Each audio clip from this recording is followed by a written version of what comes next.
హే మామ, ఇంకా పడుకోలేదా? ఐ నో నువ్వు ఇంకా పడుకోలేదని. ఇంకా ఆలోచిస్తున్నావు మామ దేని గురించి? నాకు తెలిసి ఒకటి, మనం ఇంకా లైఫ్‌లో సెటిల్ కాలేదు. ఓకే.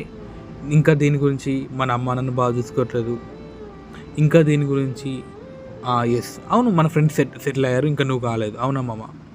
ఇంకా దేని గురించి? నీకు జాబ్ రాలేదు. అవునా మామ?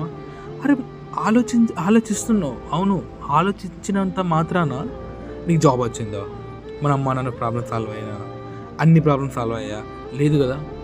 ఏమవుతుంది ఆలోచించడం వల్ల?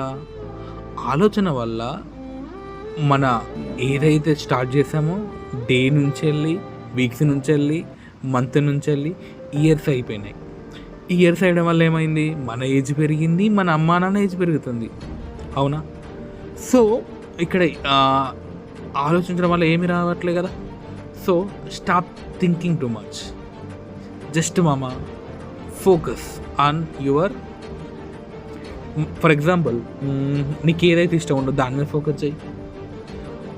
ఏదైనా టూర్‌కి వెళ్ళు. ఒక పక్షిలా మైగ్రేట్‌గా ఒక ప్లేస్ నుంచి ఒక ప్లేస్‌కి అలా అలా వెళ్ళి ఎంజాయ్ చేయి. జస్ట్ చిల్ అవ్వు మామ. మళ్ళీ పుడతావా ఏంటి? Let's be happy. This is me signing off Vamshi Krishna. Thank you.